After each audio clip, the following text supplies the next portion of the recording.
want you to picture a throne room in Egypt. Stone columns the size of oak trees, gold on every surface. And on the throne sits a man who is not, in his own mind, a man at all. He is a God, the living Son of the Sun. His word is law from the Nile to the desert, and no one tells him what to do. And then the doors open and in walk two old shepherds from the desert. One of them is 80 years old. He talks slowly, like the words get stuck. His brother does most of the speaking. And what they say is the most absurd thing this God King has ever heard. The God of the slaves, the brickmakers, the lowest people in his entire kingdom, says to let them go. You already know how this ends. 10 plagues, a nation brought to its knees, a sea split down the middle. But there's a sentence buried near the start of the story that should stop you cold. Before Moses has done anything, before the first plague, before Pharaoh has even said no, God tells Moses something strange. He says, I will harden Pharaoh's heart so that he will not let the people go. Read that again. God says he is going to harden the heart. And then for the next several chapters, God sends plague after plague to punish Egypt for that hard heart. So which is it? Did Pharaoh refuse? Or was he made to refuse? And if God hardened him, how is it fair to punish him for it? And if that question bothers you, good. It should. This is the question that has kept theologians awake for 2,000 years. And most people answer it badly because they never look at the original words. So here's what I'll show you. This is not a story about an unfair God. This is not a story about a puppet on a string. This is not a story about fate. This is a story about what happens to a human heart that keeps saying no. And there's one detail almost every English translation has quietly blurred. Once you see it, you can't unsee it. Pharaoh hardened his own heart first. He did it 5 times before God ever touched it. But we'll get to that. Not yet. Let's start with the word itself.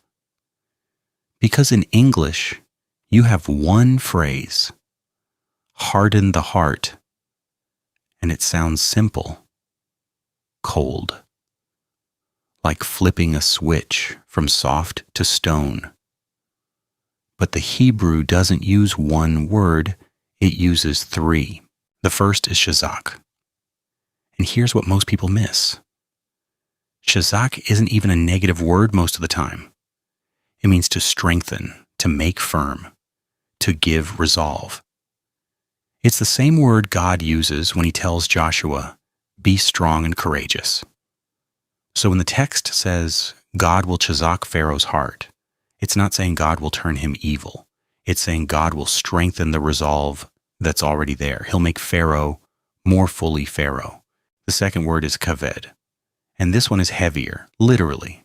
Kaved means weighty, heavy, dull, unresponsive. It's the word you'd use for a stone that won't move.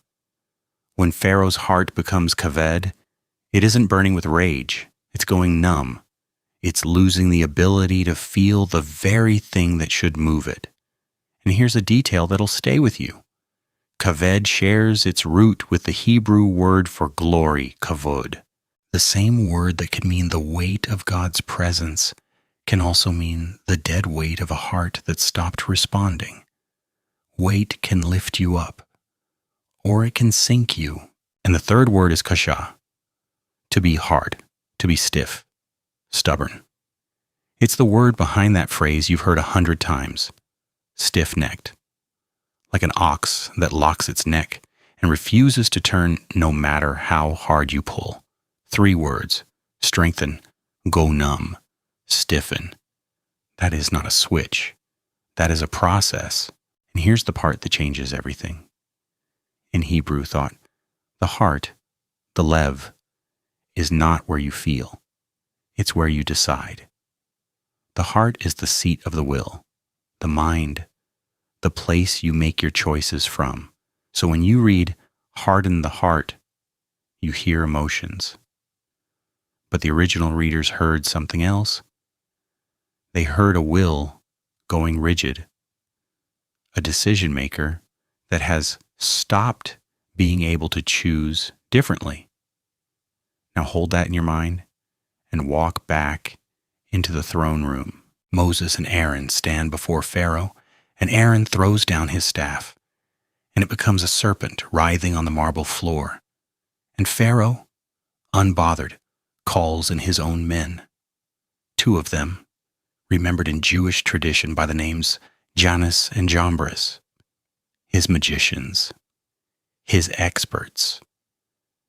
And they throw down their staffs, and theirs become serpents too. You can imagine Pharaoh's smirk. Anything your God can do, my men can match, except Aaron's serpent swallows theirs whole. The first crack in the armor. Pharaoh doesn't see it. His heart, the text says, became shazak, firm. He turns and walks back into his palace, and the matter doesn't even cost him a thought. That's where it begins. Not with God forcing a frightened man to disobey. It begins with a powerful man who has spent his whole life being told he is a god, meeting the one God who will not flatter him, and deciding on his own that he doesn't need to listen. The tension in this story isn't really about magic tricks or frogs or rivers turning to blood. The tension is this. Every single time the pressure lifts, Pharaoh gets to choose again, and every single time you're going to watch what he does with that choice. So keep one question in the back of your mind as we go. When the text says his heart was hardened, who exactly is doing the hardening? Because the answer changes from plague to plague. And the moment it changes is the whole key to this story. Quick thing before you and I keep going, because what comes next is the part that actually answers our question. If you're the kind of person who wants the real meaning behind the words, not the watered down version, hit subscribe. Well, that's the whole channel. The Bible explained it like it actually reads in the original. And do me a favor, drop a comment with the word no. You'll understand why by the end. Trust me on that one. Okay, let's get you back to Egypt. Here's the pattern nobody reads carefully, and once you see it, the whole fairness question starts to dissolve. Go with me, plague by plague, and watch the wording. The Nile turns to blood. Fish die. The river stinks. And the text says, Pharaoh's heart was hard. And notice, God is not named as the one doing it. Pharaoh just turns and walks away. Then the frogs, they come up out of the river and fill the houses, the beds, the ovens, everywhere a person could step. And Pharaoh, for the first time, cracks. He calls Moses and says, "Pray to your God, take these away, and I will let the people go." Relief comes. The frogs die. And then, this is the exact wording. When Pharaoh saw that there was relief, he hardened his own heart. He did it, not God. Pharaoh, then the gnats. Dust becomes insects across the whole land. And this time something remarkable happens. His own magicians, the same men who matched the first signs, throw up their hands. They tell Pharaoh to his face, "This is the finger of God." His own experts surrender, and Pharaoh's heart stays hard anyway, then flies. And Pharaoh bargains again. And again the relief comes, and again the text is relentless about this. Pharaoh hardened his heart this time also. still him, still his choice. But it gets stranger, because the stakes are climbing with every round. The livestock die in the fields, a nation's entire economy, gone in a day. Then the boils. Festering sores break out on every Egyptian, on the magicians so badly they can't even stand in Pharaoh's presence to be humiliated anymore. This is no longer about politics. People are suffering. Children are covered in sores. A whole civilization is groaning. And if you're feeling that pull right now, surely he'll stop. Hold on to it. You're feeling exactly what the text wants you to feel, because he doesn't. And here's the thing I need you to feel, not just understand. Every time the pressure lifts, Pharaoh is handed his freedom back. The frogs stop. The flies leave. And in that window of relief, when he could choose anything, he chooses the same thing. No. Then no again. Then no again. 5 times, 5 separate times in the text before God is ever named as the one hardening anything. Pharaoh hardens himself. He is not a victim being forced. He is a man rehearsing a choice until it becomes who he is. Now watch what happens next, because the grief in this story isn't only Egypt's. By the time you reach the later plagues, even Pharaoh's own officials have turned. They come to him, his advisors, his court, the people whose whole careers depend on flattering him. And they say something no one says to a god king. They say, "How long will this man be a snare to us? Do you not yet realize that Egypt is destroyed?" Read that slowly. His own inner circle can see what he cannot. The kingdom is in ruins. The fields are bare. The people are sick and frightened and burying their animals. And the one man who could end it with a single word won't. That's not strength anymore. That's something that has gone wrong inside a human being. A will that has locked, like that stiff neck, quasha, refusing to turn no matter how hard reality pulls. And this is the moment to ask the question we've been circling. For 5 plagues, the hardening belongs to Pharaoh. So when does it change? When does the text finally say, in plain words, that God is the one doing it? Because it does change. There's a verse where the subject of the sentence quietly shifts. And the placement of that verse is not an accident. It is, I think, the most important detail in the entire story. Stay with me. Because what happens there answers everything. Here's the verse. It comes after the 6th plague, the boils. And for the first time in the entire story, the wording flips. Up to now, it's been Pharaoh's heart became hard, or Pharaoh hardened his heart.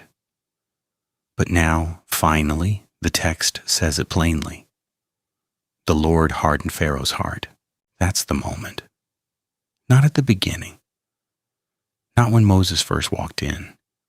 After 5 rounds of a man choosing the same no with his own free will, God steps in and strengthens the very thing Pharaoh has been building this whole time.